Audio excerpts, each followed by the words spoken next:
Hey, you can't sleep here, old man. This is private property. The security guard snapped, jabbing the slumped figure with his flashlight. The man stirred, dazed and trembling, but too slow. The guard sneered, drew his taser. I warned you. A crackling flash lit the alley, then silence, as the elderly veteran collapsed, convulsing on the wet pavement. 7 minutes later, while the guard was smugly scribbling false details into his report, two unmarked black SUVs with government plates screamed into the alley from opposite ends. Tactical figures emerged, silent, precise, lethal. Not police, not local.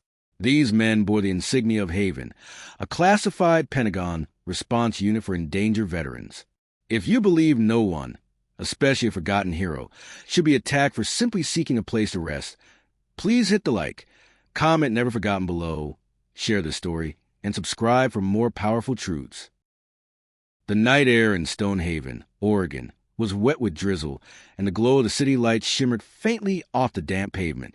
In a narrow alley tucked behind Westbridge Galleria, the city's most luxurious department store, a frail figure lay curled beneath a threadbare wool blanket. Walter Hargrove, 76 years old, tried to find sleep on the cold concrete. The wall of the loading dock offered just enough shelter to keep the rain from soaking him through. He shifted slightly, groaning as a joint popped. His thin hands clutched the strap of a weather-beaten rucksack. His only possession in the world aside from the worn Bible he used as a pillow and a folded American flag tucked deep within. Nestled carefully in an oilcloth inside the bag was a bronze Medal for Valor, never worn, never mentioned. It was from a time when he'd been stronger, younger, someone the country called a hero. Now Walt was just another invisible soul. His reflection no longer appeared in the polished windows of the Galleria, and the well-dressed crowds never looked down long enough to notice him. His story, though painful, was hardly unique. A devoted soldier who returned to a world that moved on without him. His wife, Lillian, had been the only constant in the chaos.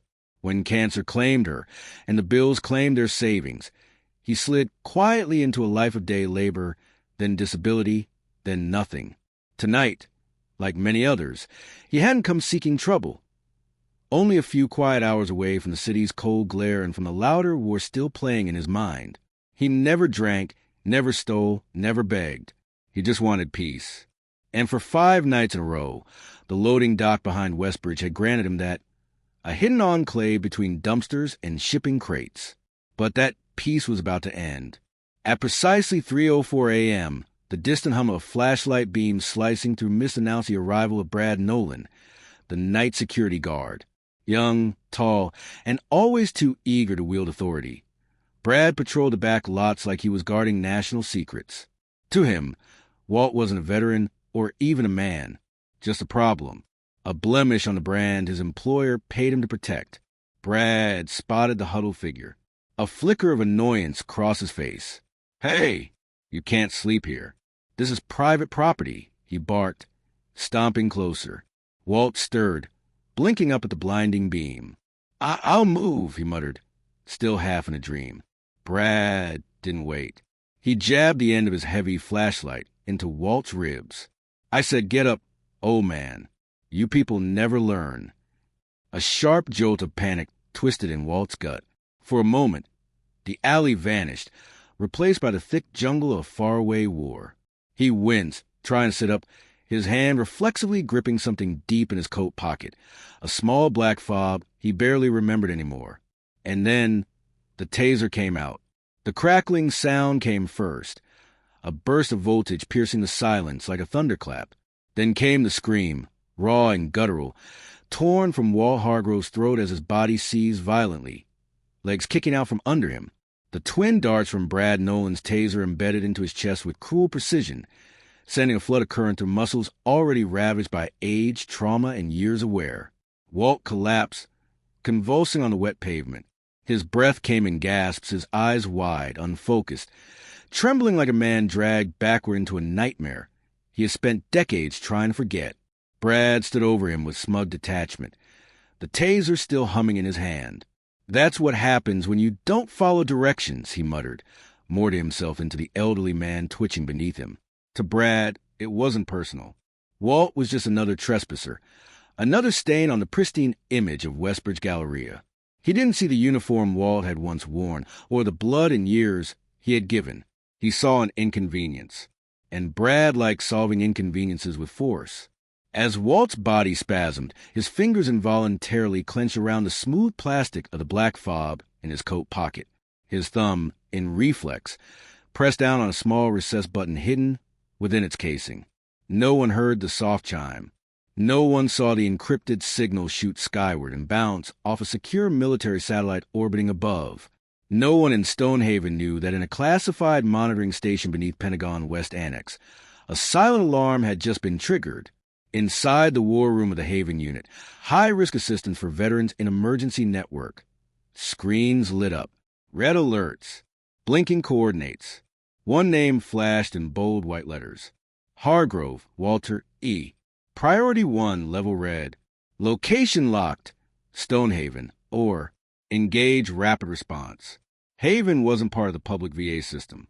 It didn't advertise. It was reserved for veterans with extraordinary histories, those who had once operated in silence, now forgotten and left exposed. Walt Hargrove had been one of them, a shadow operative during Cold War Black Ops. His file wasn't just marked classified. It was sealed with an asterisk and a chain of red tape so thick only a handful of people had ever seen it. Now, after years of silence, the beacon he wore out of habit, believed long dead by the system, had spoken, and Haven responded. 10 miles away, a 4-man tactical team clad in nondescript gear was midway through an urban training drill. When the alert came in, all radios crackled to life. Shadow to team. We've got a live activation. Coordinates locked. Protocol night watch. Wheels up in 90 seconds. Within 2 minutes, 2 black SUVs peeled out of a warehouse compound with government plates and no insignia, their engines growling to the rain-slick streets of Stonehaven. Back in the alley, Brad Nolan was crouched with a notepad, fabricating a report that framed Walt as aggressive and non-compliant. He didn't know what was coming. The screech of tires shattered the stillness of the alley. Brad Nolan looked up from his half-finished report, startled as the first black SUV roared to a halt at the mouth of the narrow lane. Its tinted windows reflected nothing but menace. Before he could process the sudden intrusion, a second vehicle blocked the opposite end, boxing him in. Both engines cut simultaneously. Doors flew open in synchronized motion. For figures emerged, tall, fast, purposeful, clad in matte tactical gear. Their movements were silent but decisive, like wolves trained to walk among sheep unnoticed. No names, no ranks, no insignia, just purpose. The one in front, lean and stone-faced, surveyed the scene with eyes that seemed to take in every detail in one breathless second. Target acquired. Code Night Watch, he said into a discreet headset, his voice calm but ice-edged. Medical assist. Engage. Brad instinctively reached for the taser still strapped to his belt, a weak attempt to assert control. "Hey, this is private property," he shouted, his voice cracking under the pressure. "You people can't just come charging in like this." "Who are you?" The lead operative ignored him, his eyes locked onto Walt Hargrove, who lay shivering on the ground, barely conscious, the barb still stuck in his chest, steam rising to his coat as the taser burn smoked in the drizzle. 2 members of the team knelt instantly beside Walt. One, a medic, moved with clinical efficiency, cutting the taser wires, checking his vitals, unzipping a compact trauma kit.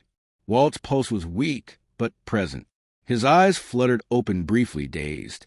He tried to speak, but the words never came. "You're okay now," the medic said softly. "Stay with me, Sergeant." "Sergeant." Brad scoffed, still trying to keep up. "That guy's a bum." He was resisting. "I followed protocol." The team leader turned to Brad, his expression unreadable. "Calm. Controlled. Dangerous. You're Officer Nolan. Security for Westbridge Galleria?" he asked evenly. "That's right," Brad replied, puffing his chest. "And I'll need your IDs. All of you." The man took a step closer, unfazed. "You use a conducted electrical weapon against a sleeping elderly man, a decorated federal veteran. We have thermal satellite imaging, body heat maps, and location locks on the incident. Brad froze. Satellite what? Subject was non-aggressive, non-verbal, immobile. Your actions meet the threshold for excessive force. From his left, one of the operatives called out, "Vitals stabilizing." He's responding. Early stage hypothermia. Severe PTSD tremors. Requesting immediate transport. The lead nodded. Then to Brad, "You are not to leave this alley. Do not touch your weapon. Do not contact anyone." Brad opened his mouth, but the words withered. As the team continued their work, a third vehicle approached. This one boxier, clearly an ambulance, but with no civilian markings. Its rear doors open as a medic team readied Walt for extraction. He was going to live. But Brad Nolan's night had only just begun. The inside of the unmarked ambulance was warm, quiet, almost reverent. Walter Hargrove, strapped gently to the gurney, stared at the ceiling with glassy eyes. Tubes ran from his arms. Oxygen eased into his nose, and monitors ticked steadily beside him. His body trembled intermittently, more from memory than the cold. Yet for the first time in years, he wasn't alone in the fight. Sitting beside him, the team leader, call sign Shadow, known off-record as Colonel Marcus Danner, kept silent watch. His eyes, sharp and seasoned, moved between Walt's vitals and the digital tablet in his hand. On screen, Walt's file was open, a classified record of Black Ops deployments, declassified only for Haven's highest clearance personnel. Danner's jaw tightened as he scrolled through mission logs buried beneath decades of bureaucratic neglect. "Sergeant Hargrove," he finally said, his voice low, "your country failed you. We're here to start making it right." Walt blinked toward the voice. It took a second for the words to settle into meaning. Then he nodded just once. Back in the alley, Officer Brad Nolan stood frozen, flanked now by two additional Haven agents. One recorded his every move, the other securing his taser and communications gear into a locked evidence pouch. His sense of control had evaporated. A third vehicle pulled up moments later. From it stepped a stern-faced woman in a dark suit who identified herself only as Agent Keller, from the VA Inspector General's office. She flashed her badge without preamble and proceeded to interrogate Brad in clipped, icy tones. "I understand you engaged a 76-year-old veteran with a taser," she said, flipping open her notepad. "Is there a reason you bypassed verbal de-escalation entirely?" "I told him to move," Brad muttered, trying to regain footing. "He didn't comply. I followed procedure." "You followed nothing resembling procedure," Agent Keller replied sharply. "You used force on a non-threatening, immobile individual. That constitutes aggravated assault on a federally protected person." Brad's face drained of color. Two Stonehaven police detectives arrived next, both visibly annoyed at the early hour, but quickly fell silent as Haven operatives handed over documentation, satellite imaging, and a retrieved taser log. The reality of what was unfolding dawned on them. This wasn't just a misconduct case. This was a federal incident. By sunrise, Westbridge Galleria was already in crisis mode. Executives were alerted that their brand had been involved in the unlawful use of force against a decorated war hero. Their security contract was pulled within hours. Legal teams scrambled. The DOJ opened a civil rights inquiry. An anonymous source leaked the incident to a respected financial journalist. The store stock plummeted before noon. But for Walt Hargrove, the chaos swirled far away. By mid-morning, he arrived at Blackridge Military Recovery Center, a secure facility tucked within a forested perimeter on the city's outskirts.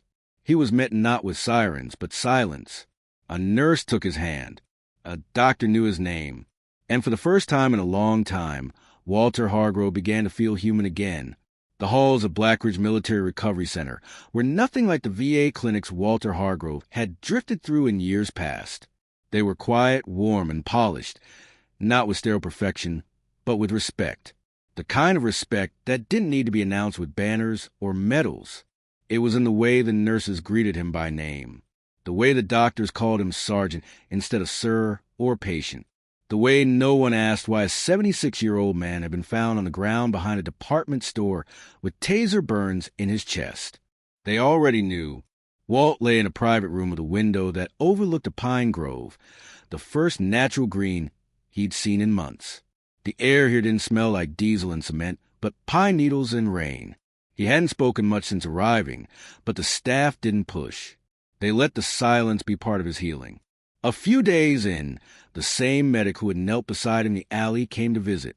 He introduced himself simply as Reese, no last name, and sat beside Walt's bed with a clipboard and a calm presence. "You've got good bones, Sergeant," he said with a faint grin. "You're bruised, dehydrated, but not broken." Walt gave a dry chuckle. "Been broken plenty, just good at hiding the cracks." Reese nodded solemnly, then placed a tablet in Walt's lap. "Orders came through this morning. You've been approved for the Asset Reclamation Protocol." Walt stared at the screen. His name sat atop a government form with words he hadn't seen in years. Full disability reinstated. Housing secured. Pension recovery in progress. His fingers trembled, not from weakness, but from the weight of what it meant. "No red tape," he whispered. "No tape. Just time," Reese said. "And one more thing." He stood and opened the door. A German shepherd with alert eyes and a calm gait padded in and sat obediently at Walt's bedside. "Meet Axel. He's yours if you'll have him. Trained in PTSD response, medical alert, and companionship." Walt looked at the dog. Axel looked back, quietly, as if already understanding the silence between them. For the first time in a long time, Walt didn't feel watched. He felt seen. 3 weeks after arriving at Blackridge, Walter Hargrove stepped into the sunlight outside the facility, with Axel walking calmly at his side. He wore a clean button-up shirt, slacks that fit, and boots that didn't have holes. He didn't look like a different man. He looked like the one the world had forgotten he was. Waiting at the curb was a black government sedan.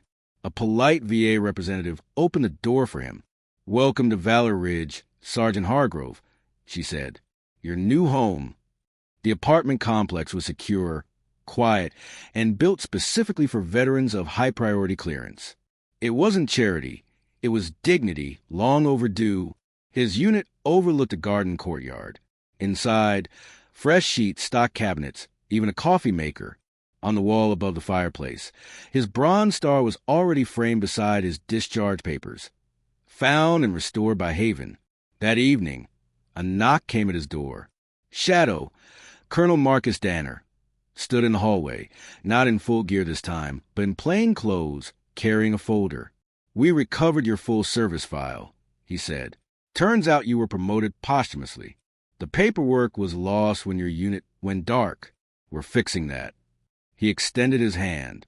"Welcome back, Master Sergeant Hargrove."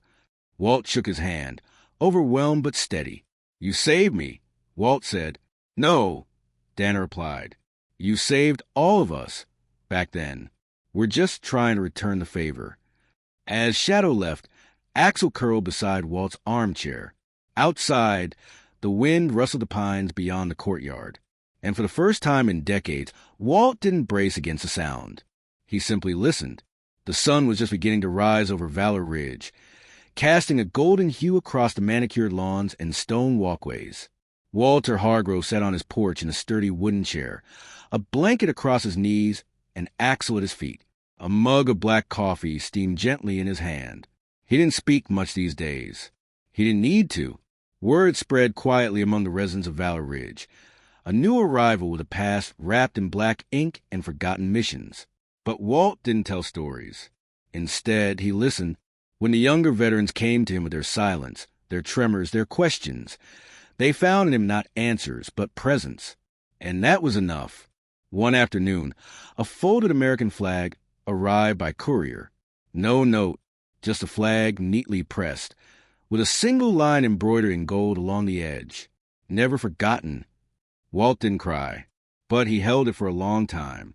In a secure room deep within the Haven Command Center, a file bearing his name was updated one final time. A green checkmark appeared beside the phrase, "Asset reclaimed, full integration complete."